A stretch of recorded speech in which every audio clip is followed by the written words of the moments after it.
It starts with you and me. Then we create a community, bringing you a new point of view. Him and her spaces.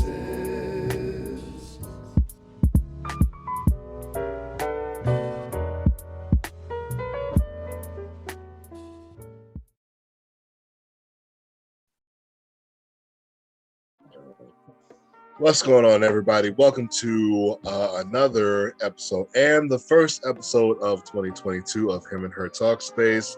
Two life coaches, one space, zero reservations. I am your resident Him coach, Master Life Coach Chad Nell, certified life coach, certified psychoanalyst. As always, my wonderful co-host. Uni Wyndham, hello everybody and welcome back. And a big hello to tonight's forum that we have tonight. Of course, it'll be coming and going as we go on through the show. Tonight's subject is one that is probably familiar to everybody. If you have lived even a little bit, you have encountered this in some way, shape, or form at some point in time in your life, and that is heartache and how to heal afterward.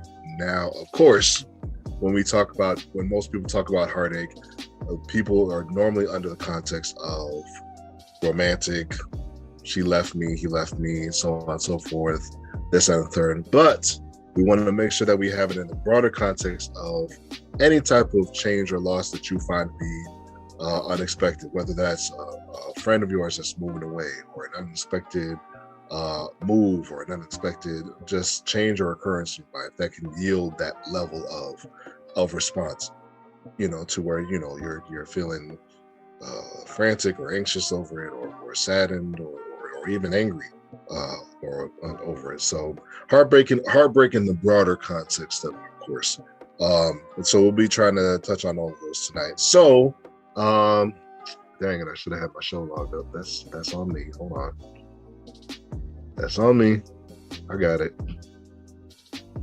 First question we got for the forum. Tossing the grenade out there to y'all. What are some... Dang, I just answered that. I'm going to put it out there anyway. Y'all go ahead and expound about it. What are some forms of heartbreak? Pretend I didn't say shit. Go ahead.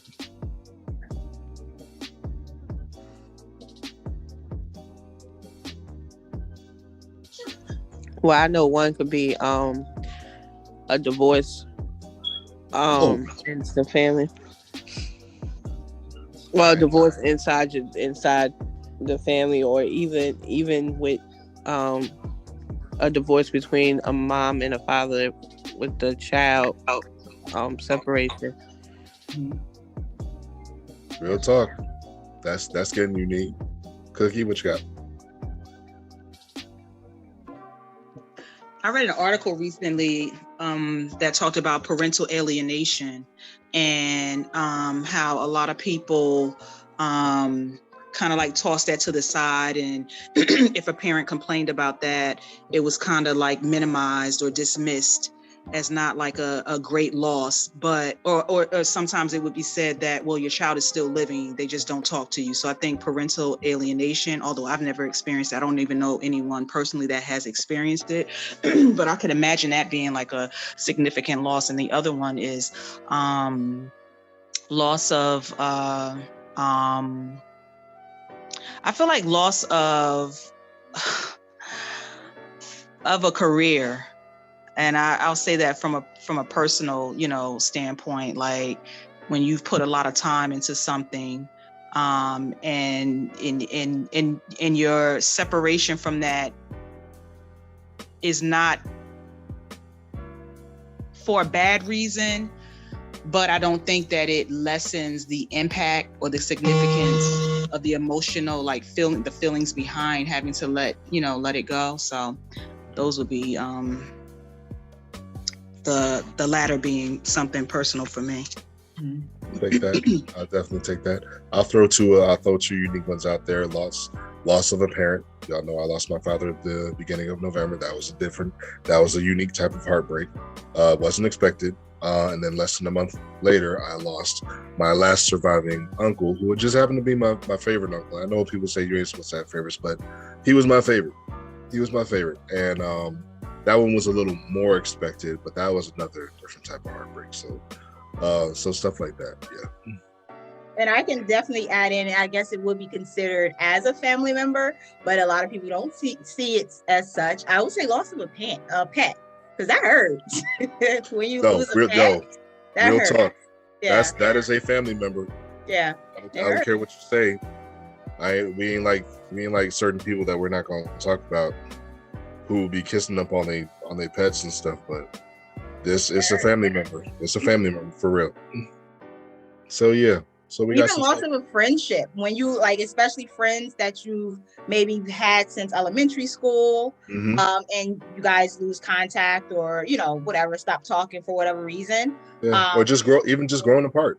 Mm-hmm. That's another form that I don't think a lot of people acknowledge, because it's like, well, if they ain't talking to me, I'm not talking to them, and but you still hurt. So that's why that's why you're angry, because you're hurt. So I think that's another one we don't acknowledge.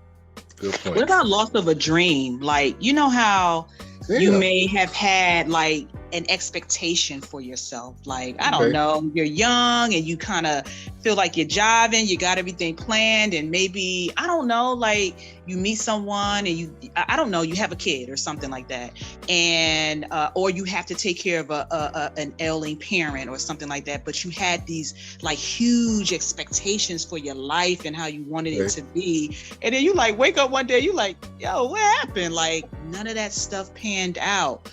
Sometimes that could be of your own doing, but like life circumstances just like shutting down what you want. Even like with the pandemic, like how many people are dealing with, the loss of like just living your life the way that you want to. Mm-hmm. Like that could leave people in like a depressive state, like, like not being able to connect with people the way you want to, being able to, engage and like kind of just maneuver and move the way that you typically would. Like, I don't know. On that tip, I can definitely support that. I have spoken with some people who have expressed to me that this pandemic, this prolonged thing, they're not handling it well. They're not in the grand scope of things. They're not trying to like self-delete themselves or off themselves or anything like that. But they're not handling it too well in terms of just how prolonged this diminished level of living has been for them. So yeah, it's tough. I'll use that even for that myself. Like, most of y'all know, I'm in school, almost done with my psychology degree. I got a semester and a little bit of change to go. I have a semester and a summer course to do, and I'm actually behind schedule because with the pandemic, I couldn't be in the classroom. I am more so, my learning style has it so that I function best in the classroom, like being there in front of the teacher and having my notebook and stuff like that. This totally digital thing where I'm just sitting and staring at a screen all day to read my books, staring at a screen all day to do the classwork. I suffered and I actually fell behind in my studies because of that. So it's something. And that's I definitely won't say that I was depressed by it, but when it happened, I realized that it was happening. I realized that even despite my best efforts, until I had learned some new tactics and so on and so forth, when I saw that was happening, I was just like, what am I supposed to do? Okay. All right. Okay. Wow.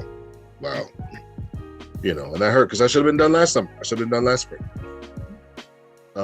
But that didn't go down. Like you were saying, Cookie, about like having an idea about where you want, about how you having an idea of how you want your life to go, and then something happens and that throws it off course and stuff like that. So having to do, not to say that we're not able to readjust and recalculate and so on and so forth, but that initial hit, that's tough. That's tough, and that's heartbreak on a lot of different levels. So excellent points. Anybody else got any examples of heartbreak? These are excellent examples that we've talked about so far. I'm going to go as far as saying too, for women, but not even women, but men too, because it's a family thing. The loss of a child, like miscarriages, you have that expectation of this life to be born, or something come, you're birthing something that's included with, a plan, whatever that birthing thing is, and that doesn't come to fruition. I think that's a loss. That's, suffering a loss, or whether you want children and haven't been able to have children is also a loss of a dream or plan that you had set forth for yourself. Absolutely. Yep. I also think that people don't allow, I don't know if this is kind of jumping the gun, but people don't allow, we don't allow each other to kind of at our own pace, like organically go through those types of like losses. Like for me, when I left the job that I complained about all the time, I will admit that, I oftentimes would get from people that I would speak to, well, you didn't like the job anyway. Okay, yeah, I may not have liked the job or aspects of the job, but there were also aspects of the job that were very rewarding, and I worked for that. I went to school, I obtained my degree in social work. Like I had parts, there were as many things that I didn't like about the job. There were things that I did enjoy. I enjoyed helping others. I felt like very passionate. I was a fierce advocator. And so it was kind of like, I felt like that job was like, there was a portion of it that was a part of my identity because I did it for so long. And so I would feel very frustrated or like unheard when I would speak to people about it. And that would be it was almost like a dismissive statement. It's kind of like when a woman miscarries, like Nene said, and then people compare it to you maybe having a stillbirth. Like, why do we have to put like a level or like your loss has to be tiered? Like, oh, this loss is greater than this loss, or how come it can't just be an individualistic type of thing? Like for you, this is very difficult. For someone else, they may be able to kind of spring back a little bit, quicker or whatever, however you want to say it. So I think like we have to learn how to allow people to grieve in their own way, grieve the loss of a child, or like when we talk about death, like we typically know how to give people space to do that, or grieving the loss of a dream, like how you envisioned your family, how you envisioned your life looking with your spouse or significant other, and like allowing people to just go through that process and just supporting them. And when they need that time to like cry and just complain, because it is complaining, let them do that. And when they need that time to just kind of like try to process why it didn't work or what went wrong or why did God not answer that prayer for me? Like, why? It's okay to feel like that, even 10 years down the line after the loss of a parent. Like, who are we to say when a person, or put a time stamp on how long a person should grieve? I think that's very insensitive, personally. Okay. We got a comment in the chat from Athena. Another example being in a relationship with somebody who turns out to be someone else. Excuse me. Pardon. Go ahead. Wait, with the comment you mean? You okay? Okay. So what about the loss of someone where they turn out to be someone else, and they're not the person they said or pretended to be? That's huge. That happens a lot. Yeah, it does too often. This I can relate to this one, Kanisha. Can you hear me? I can hear you. I have my earpiece, my earpiece on.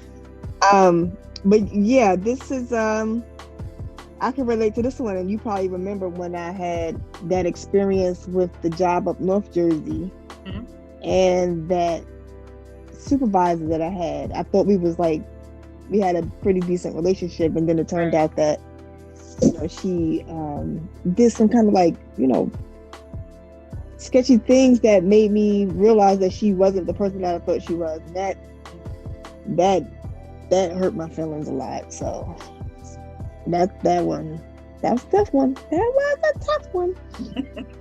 Yeah. It's so crazy. Yeah, that's tough.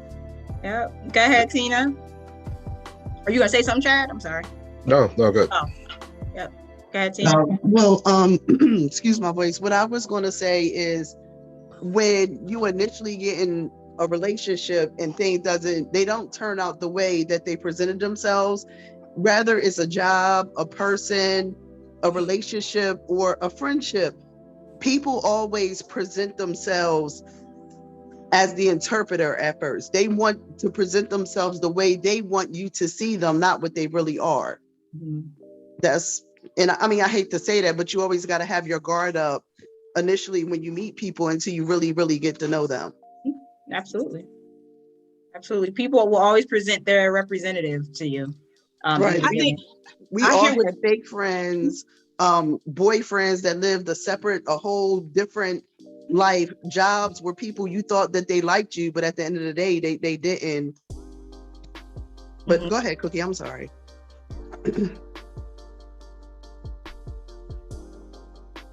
That's why I struggle with that. Like I struggle with, like, I mean, what Tina's saying is absolutely true.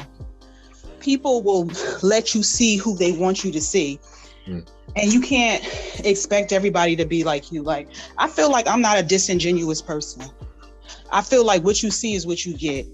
And when you come across someone that is different or like the opposite of that like can take you, throw me for a loop. It's like, you just don't expect people to be that way. It's not like I'm naive. I'm far from that. But it's like, I think in the back of my mind, a lot of times I'm always just hoping that people are being like honest. Like, I know people are not. I know people lie and cover up and do whatever. People are selfish. People can be like grimy. I get that. It's just like, I always think like, I wouldn't want someone to do this to me, so I'm not going to do it to them. And I understand that that's not how, people operate. But I do agree with Tina that, like, especially when you're dating, you initially want people to see the best side of you, or even when you're developing new, friendships, you want people to see the best aspects or the best parts of you. And then slowly but surely, in many cases, you start saying, wait a minute now, Harper, who this woman is? Like, this is not who I met. Like, what the hell is going on? And sometimes it can be very difficult to just, if you're single, you can just say, listen, I ain't dealing with you, if you don't have any ties to that person. But when you start to factor in being married, right, having maybe a home together and, children together, especially children, because even with a home, you could just sell it, but you can't, you can't split your kids. So now what do you do when you're in a situation like that? How do you move? Because you stand to lose so much, depending on how the relationship or how long the relationship has been in existence. It's just like, sometimes it's just like easier said than, done. And that's why you find a lot of times that people stay in relationships that really don't serve them anymore. Whether it's a relationship, like, a romantic relationship, a job, I know that I stayed at a church for a very long time I feel like I was loyal to a fault. Like I was trying to be loyal, but I wasn't like growing. And it took me a very, very long time to say, wait a minute, you're not learning anything. You're not growing. So just let it go. And I still sometimes feel guilty. So I think that, I don't know. I think that, everybody has to do things the way that is best for them. So do we set ourselves up for it then sometimes? Yeah, I think sometimes we go in blinded. We see the red flags and we're like, oh no, maybe we start second guessing ourselves instead of saying, no, I saw this. You're a damn liar. Yes, you're a big fat liar. And I'm not going to deal with this, because if you're lying about little things like this now, I'm quite sure you're going to start lying about very huge things, and it's going to be a problem. And sometimes people don't want to be alone. I'm talking about specifically from a relationship aspect. Some people are so afraid to be alone that you start to overlook things that you like, I probably should pull away now. Or you kind of have that, like we talked about expectations. You may be a certain age and you're like, listen, I want to have kids. I want to be married. I want to be in a nice relationship, a loving relationship. Or I'm a certain age and I should have my career doing this way, going this way. So people can sometimes stay in a predicament or in a situation that they know that they deserve better, or they should be doing better, or it should feel different for fear, I guess, or uncertainty, like not knowing, what to do next. Okay. What's on that? Tina, you still got your hand up? You got something to add, or you just had your hand up before? No, I just wanted to add, like, I agree with Cookie. I'm a genuine person. If I like you, you know it. If I don't like you, you know it. So I always think that other people are like me, but I have to remind myself, some people are just fake people. You have to read in between the lines. Even though I'm not like that, the people that I really kind of deal with, I don't think that they're like that, but that doesn't mean everyone is like that. So we do set ourselves up. I'm not naive, but I'm 41 and I'm still learning this. Yeah. Absolutely.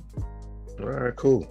So for all of these different types of heartache that we've thrown out there, how does it affect us? Do all of these different types of heartache affect us? How do they affect us similarly, and how do they affect us differently?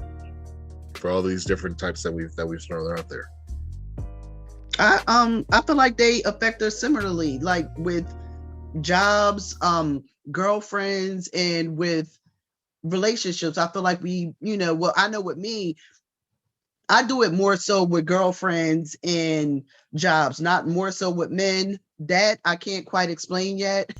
But like at work, I will go to work and put up no pictures, and you'll ask me questions and I'll give you one word answers until I really get to know you. Because I feel like work is work and home is home. I don't want girlfriends or friends at work and then we have a falling out. Now everybody at work knows my business or think they know my business, or whatever. Or if I have a girlfriend that I'm really cool with and I mess with her, and then find out later on she don't really mess with me, she think she know all my business or been in my house, and I just put up a door that I try not to let down, like no new friends. Right. Gotcha.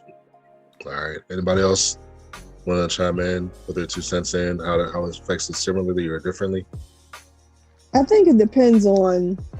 I think the situation varies, and the way it affects you varies. I know that situation I was talking about earlier with the work situation. I kept like thinking about it, and I was like,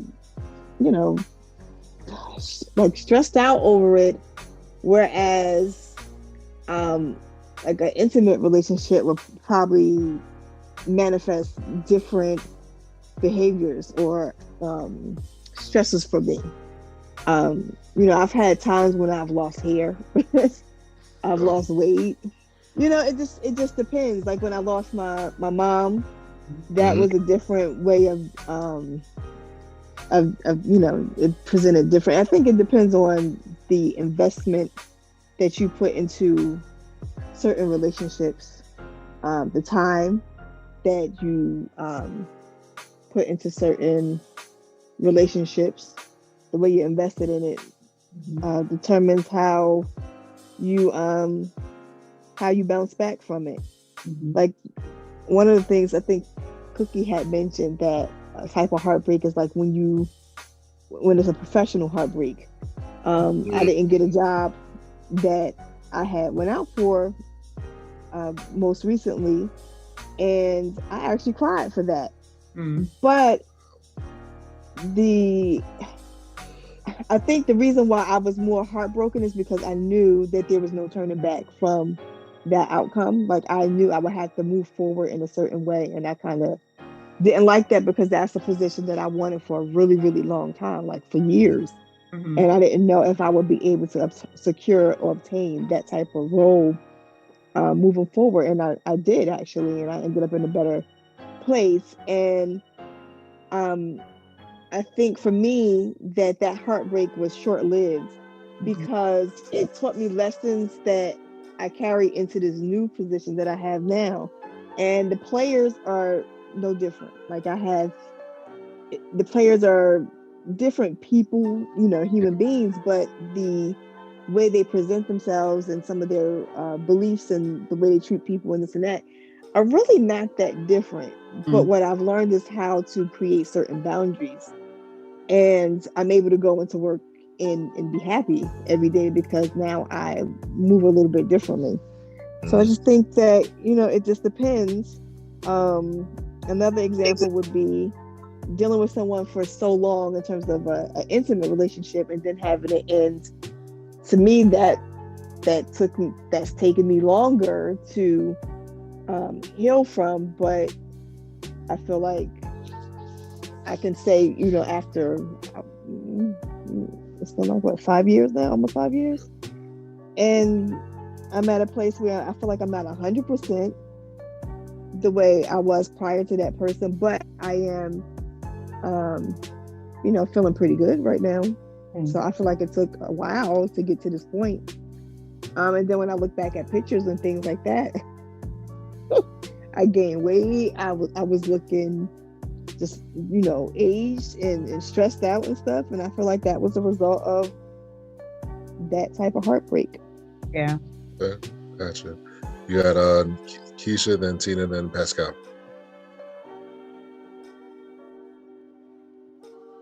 I agree with Tina and Chanel.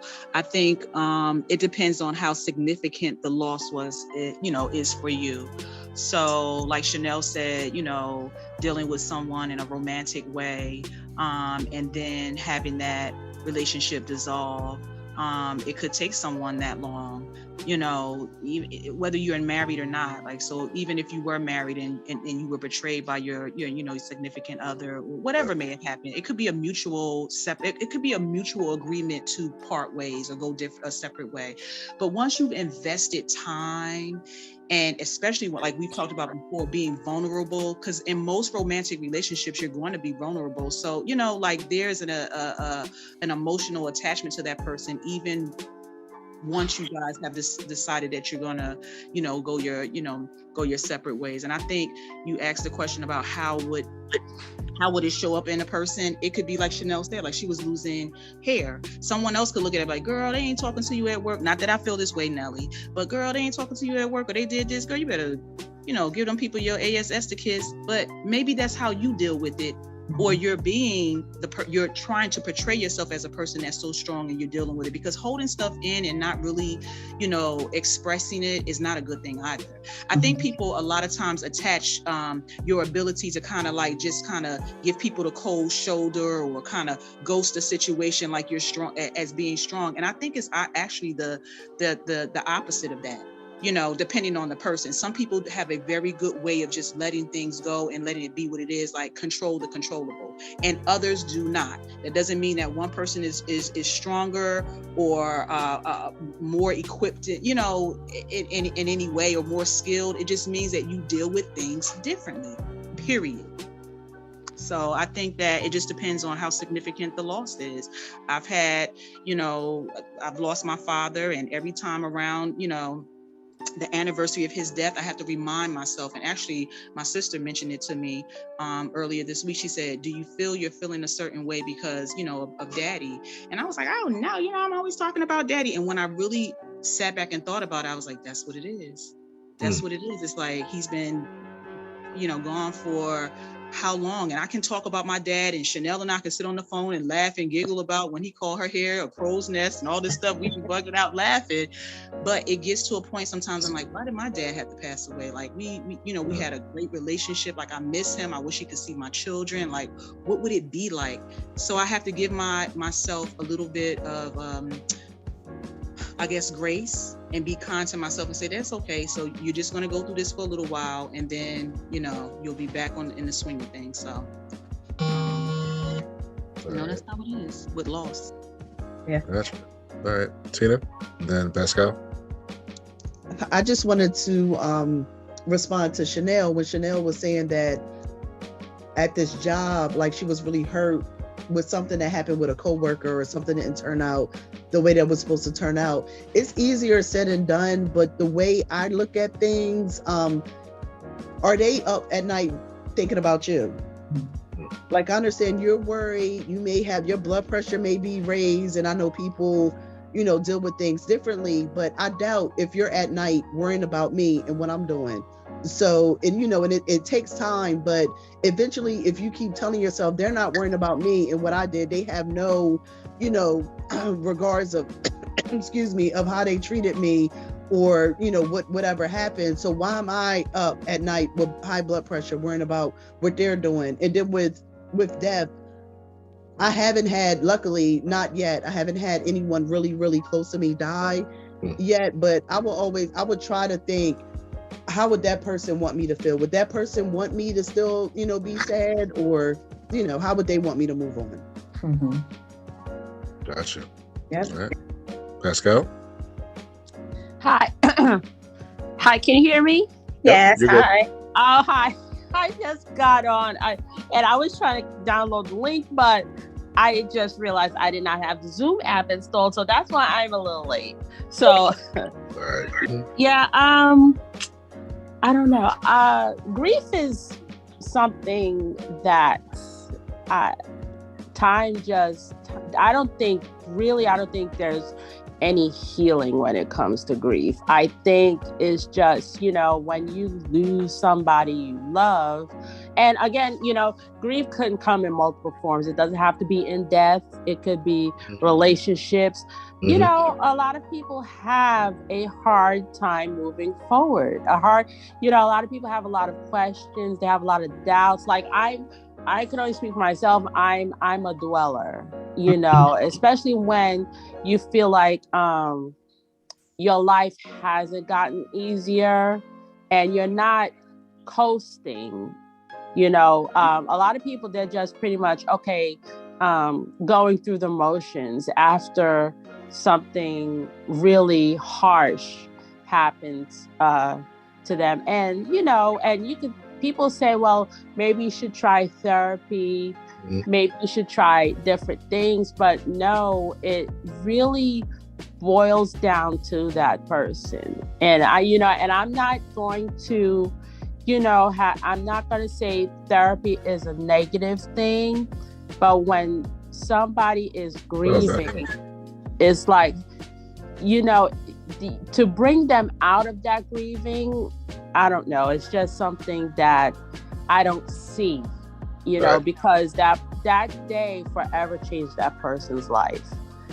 There's no turning back. There's no, you could look at the 1,000 pictures you have on your phone. It's just that, and this is what I find myself doing is like, I'm just here and, I enjoy life. I don't want to make it sound so depressing. I still go out, I still do my things, but you walk around and you feel that there's something missing.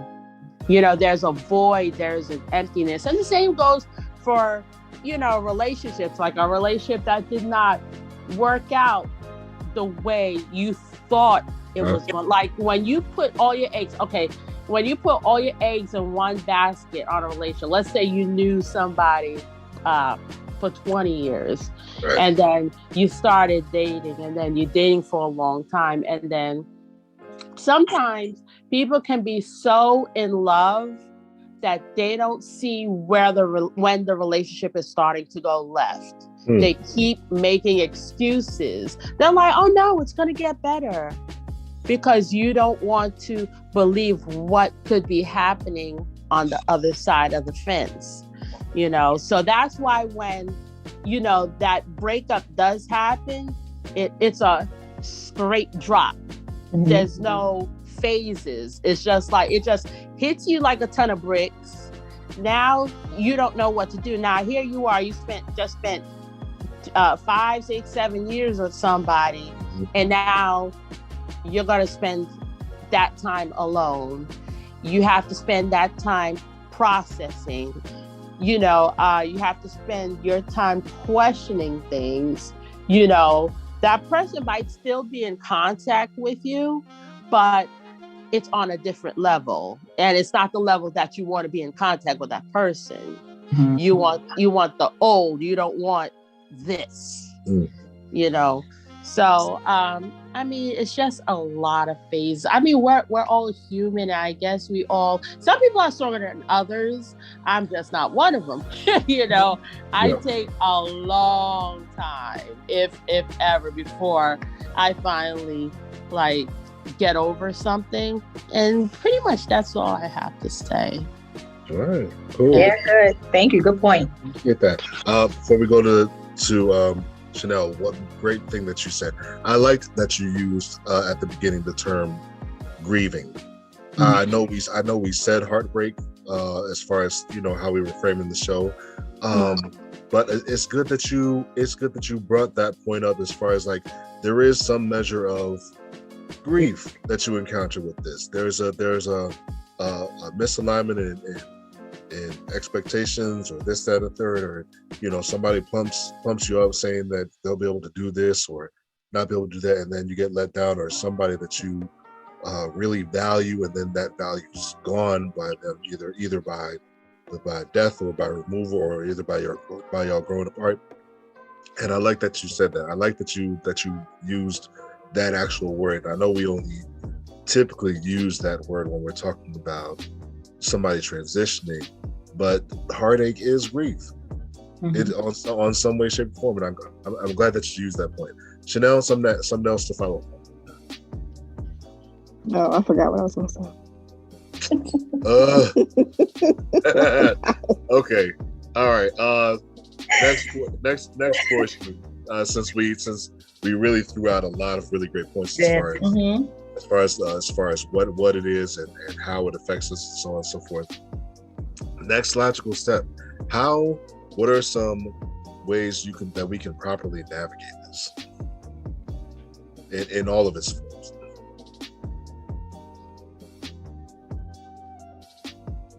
That's anybody. I know one of the things that Okay, somebody. Go ahead. You said first. Okay. I'll be quick. What I was going to say was, I know when it came to navigating death, because I've experienced it so many times, that one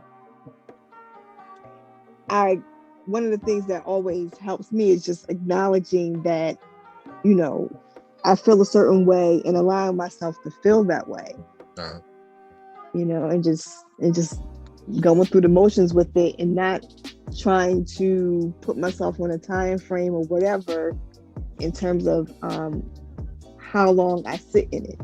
And eventually for me, it just gets to the point where the intensity of the pain diminishes over time, but I still have bouts and moments where, depending on the relationship, like for instance with my mother, you have moments where you just it revisits you.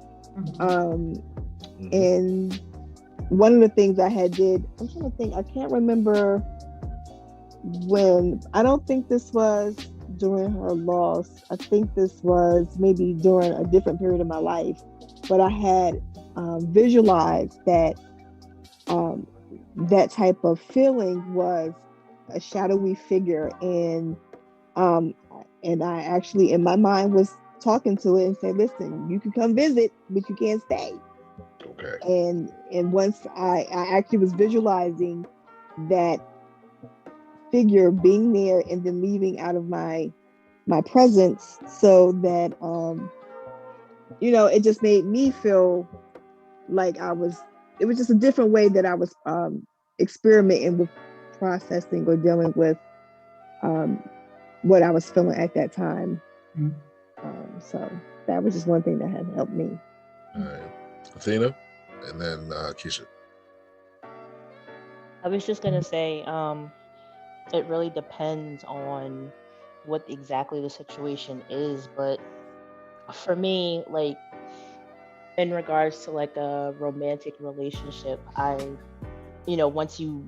I get through the grieving process of the relationship being ended or over, I eventually am able to kind of like mentally and emotionally just completely separate myself from it, because it's difficult to try to see clarity in a situation when you're in the midst of it.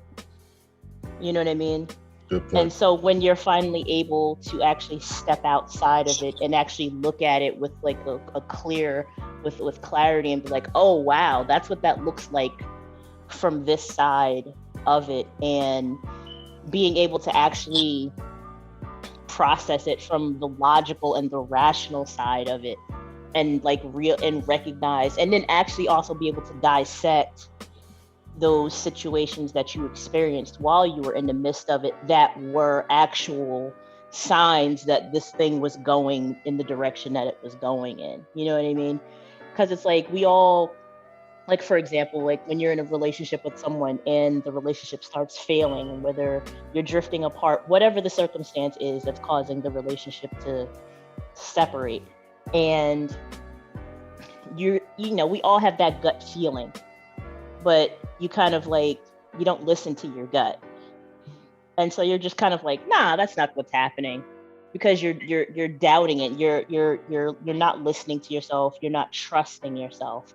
And so once you finally come out on the other side of it, you're kind of like, you're almost kind of like punishing yourself to a degree. And it's like, damn, why didn't I listen to my gut? Like when like the whole time, like this, all the signs and like literally all the red flags and everything was there. And when you, like I said, when you finally have that clarity to really like look back at the situation and be like, damn, okay, that's really what it was. And now I can separate myself from it and like take that as a situation of learning. And it's like, okay, this is what this was. This is how it presented itself. How do I learn how to prevent finding myself in that situation again? You know? Yeah. And that can be difficult sometimes. Again, like I said, it's like when you're going through it. And there's a quote that I came across. I actually wrote it down, and it's like in my office at work. And it's something along the lines of, red flags just look like flags when you're wearing rose-colored glasses, or something along those lines. That's good. And yeah, and it's like, if you're not paying attention, then like you don't see the red flags. Like they're not red flags because you're just so out in the ether and just floating that you're not paying attention. That, you know, like everything just like those red flags just look like flags. You know. Good. Excellent point. Great point. Thank you. Those were good points. I think it may come to a point too with some people when you feel like you're grieving, and your grieving it has gone past what your normal is. So we all grieve differently, and maybe for, you know, one person it may be one way, and for someone else it may be, you know, another. And when you know within yourself, just like the young lady just said, you have those like red flags, that could be similar to what you're feeling about yourself when you're grieving. Like, this doesn't feel right. This doesn't seem like it. Like, I'm not able to function. I'm not able to do my regular like daily things. Like, I'm not able to focus at work. I'm not able to, you know, do the things that I at one time enjoy. Like, you may have moments where you're feeling sad, but it's like lingering on, and it may be coming to a point where you're feeling more depressed. You may want to seek professional help, but you have to be comfortable with that, and then ready to discuss the feelings behind, you know, all of that. But I think that we have to be cognizant enough of ourselves and honest with ourselves when we have passed that, you know, that point of, oh, I can just kind of, you know, kind of push myself through it, and I need to maybe take the next step and speak to someone and get professional help, because that's what they're there for. And it's nothing to feel embarrassed about. Good point. I'm at another piece. Go ahead. I was going to say, just piggybacking off of what she just said, like sometimes it's just stubbornness. Sometimes like we are so damn pig-headed, and we also choose to lie to ourselves and try to fool ourselves into believing, no, everything's fine. and no, this is not what it really is, knowing full well that is what it is, when all of the signs have presented itself, and you're like, and it's like that gift, it's like that little video where it's like, God, send me a sign, and like literally something like literally proverbially slaps you in the damn face, and you're just like, no, that wasn't the sign. Like, really? Like, how, like, at what point? But you know what I'm saying? Like, we all, to a degree, we do it because whether it's fear of being alone or it's just denial, you know what I mean? Like, sometimes it's just straight up stubbornness and denial.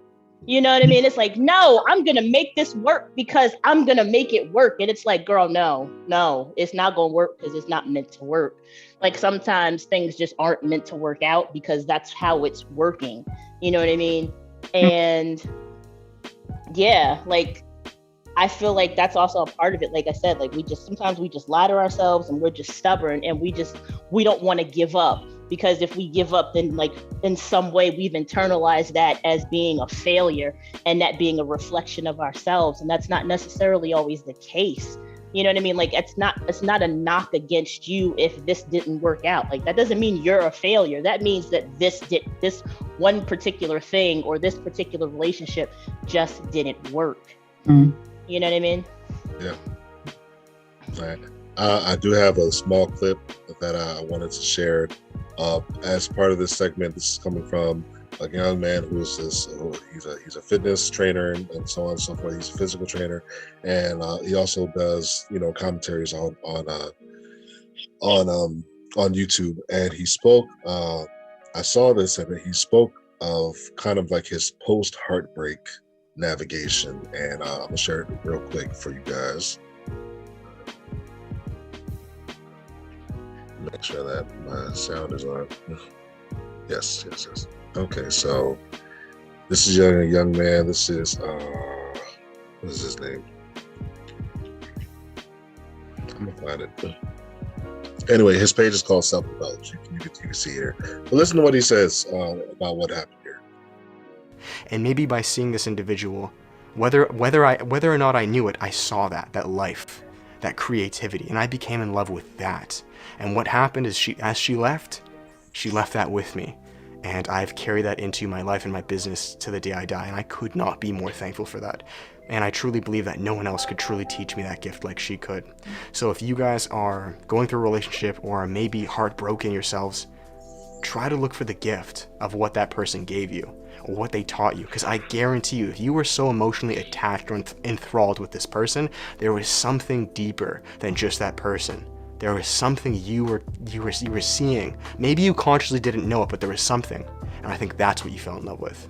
I'm sure the person was great, but I think on a soul level, we kind of know what we need and how we need it. And life will, give us the answer one way or another. So that's that. I know this is a bit of a poetic video, kind of a story time with me. I hope that was of resource to you guys. It was just my experience myself, and hopefully this can help you guys. I'll finish the video here because there are people definitely coming. Okay. Oh yeah. Nothing long. Nothing super long. But here, I loved what he had to say there when he says, in terms of, the heartbreak, yes, the heartbreak happened, but this is what I got from it. This is what I got from it, and that's it. It allowed me to move beyond the actual occurrence of the heartbreak, and for me to be able to take something from it that he said, according to what he said just there, that he was able to use for the rest of his life after that. So that was something that I just wanted to throw out there, because we all had wonderful points as far as acknowledging it, acknowledging the other pieces that come with it, maybe further on down the line, and so on and so forth. And I wanted to throw that part in there because very often, a lot of us, not all of us, but a lot of us can get stuck on the heartbreak part and not on the lesson that comes with it. Some of us aren't even able to see the lesson. But there is one. Obviously, if it happened, there's something there's something attached, to that. So that's something I just wanted to throw out there at the end of this. Anybody, any points that they gathered from that other than that?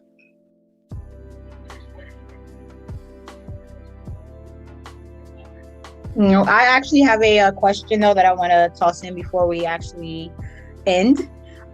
when we were talking about dealing with grief and heartache and all that, and we mentioned acknowledgement and allowing those feelings to happen, and without a time frame, mentally separating, someone said, finding yourself again, and then even going into therapy.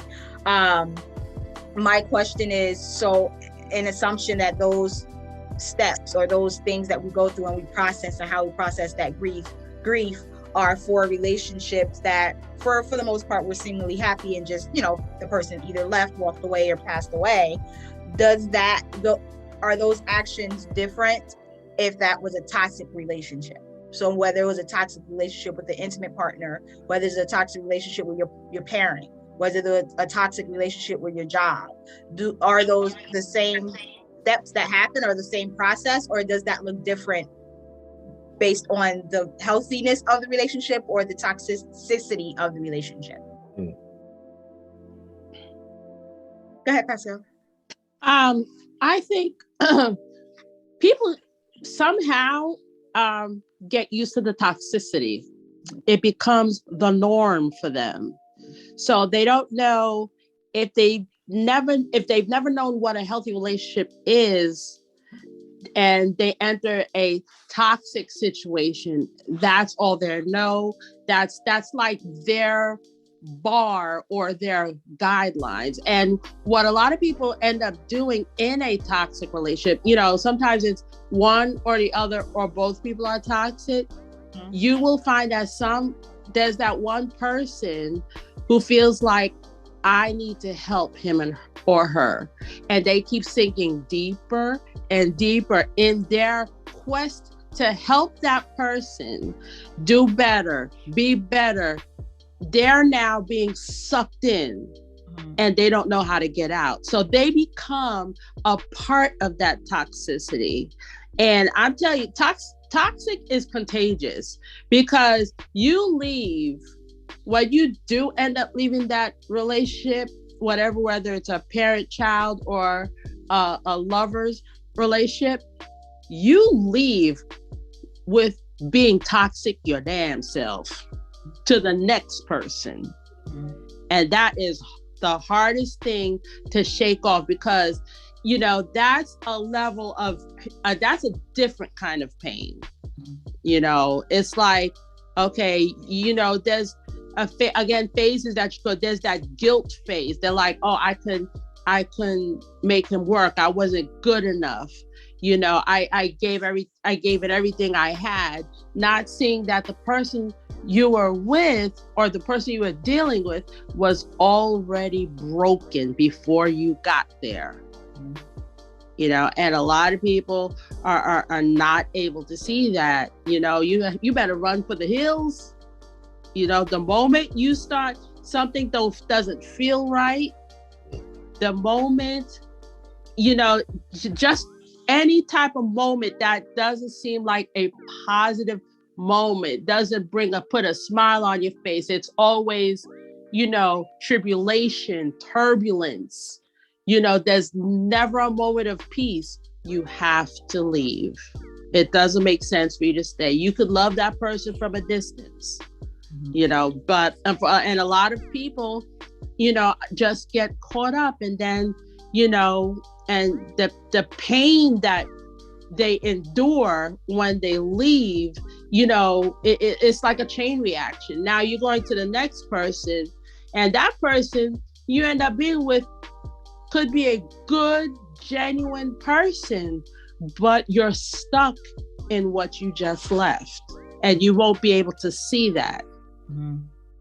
So there's a lot of healing that has to take place before you even think about venturing out into a different type of relationship, even with parent to child.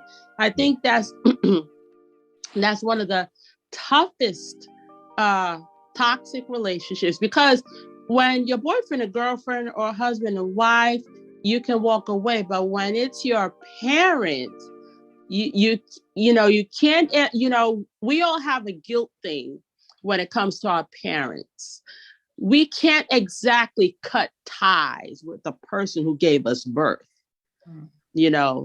it's hard for a lot of children. They know daddy's an alcoholic and beating on mommy. They know, mommy probably has men coming in all hours of the night. You hear footsteps from your room. They know. But when you're a child, and even as an adult child, it's like you just feel a certain type of way trying to correct your parent because that's your parent, So, that's, and I know a couple of my friends who, have gone through that. Like I have a friend right now, she's in her 20s, and, her parents were married for 20 years, and dad, infidelity, left mom, and he has 3 other baby moms outside of her mother. And she just said, Dad, when are you going to stop? Like, really? Like, you don't take care of none of these kids. What's really, she tried to be there to try to talk to him, and he's like, nah, you can't talk to me like that. The whole speech, so, but it is a very, just being toxic altogether. It's just like, and toxic comes from a deep place. It comes from a lengthy place. It comes like it's generational. It's a whole bunch of things. I agree. None of them which are good. Yeah, good points. Thank you. You're welcome. All right, appreciate it. Go ahead, Cook. I agree with Pascal in that, and if you're dealing with someone, specifically a relationship that's toxic, she mentioned generational. So when you start talking about generational and generational, like, trauma or toxicity or whatever, like that type of stuff is so deep rooted. Like, I don't know how many people would be able to effectively maneuver that. And that's when I was saying, like, you have to maybe seek professional help. But I also think that the other young lady that was speaking that said that sometimes it's just stubbornness. Sometimes when you should be doing better. Sometimes when it's time to move on. But I think that you also have to understand that even though you may have the mindset or the presence of mind to know that you deserve better or you shouldn't be in that spot, some of that stuff may be tied to generational things, like Pascal, I hope I'm saying your name correctly. Mentioned. It's very important. Like sometimes I think people just toss things around like, oh yeah, you could just do this and do that. Yes, that may be for you. You may be just that savvy of a person where somebody kicked your daggone esophagus into your, you know what I'm saying? Like you can just get past anything. Some people are not built like that. And that's where I think the problem comes in, is because people are not kind enough to other and compassionate enough to others to say, I can deal with this. This is, and not putting it on the person like, I did it this way, so you should do it this way. We're all different. A lot of times the way that we deal with things has to do with experiences, family history, like she just said, your whole makeup, like your cellular imprint and all that. And also, I don't know, like just who you are. And so just being cognizant enough to know that some things are beyond your like your layperson type of scope. You may need professional help is what I'm trying to say. It's like you may need a therapist to kind of walk you through why you keep going to the same relationships. You find yourself in the same type of cycles. Why? There's a reason why I keep doing these things over and over again. As much as I may hate them, I just can't do it on my own, like by myself. Right. Excellent addition. Thank you for that. All right, y'all. That is pretty much the long and short of it. We uncovered God knows how many different types of heartbreak and grieving that we've encountered, different ways that it affects us, and different ways that we can navigate and move on past it. Thank y'all. We want to thank the panel forum tonight for y'all's independence. It is y'all that makes this show. Y'all notice me and I don't say too much. Y'all just be like, oh, I like what she said. I like what he said. And we just sit there like, okay.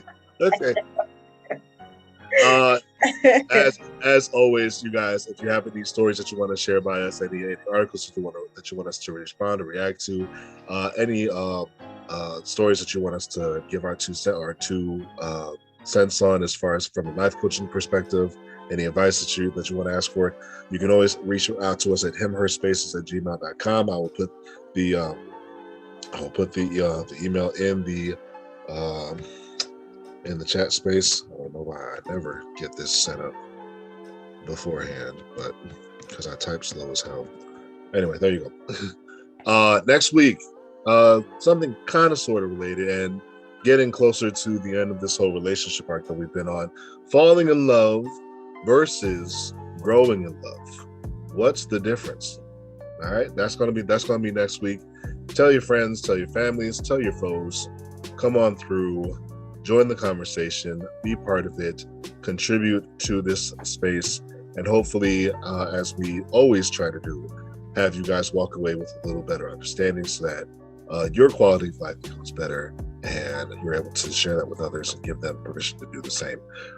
So yeah, that is it for tonight. Again, thank you guys from Nini and I, both here at Him and Her's Talk Space.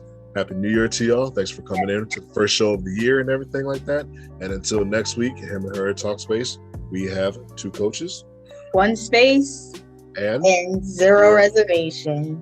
You guys have a great night. Thank you guys. Thanks. Happy New Year. Bye.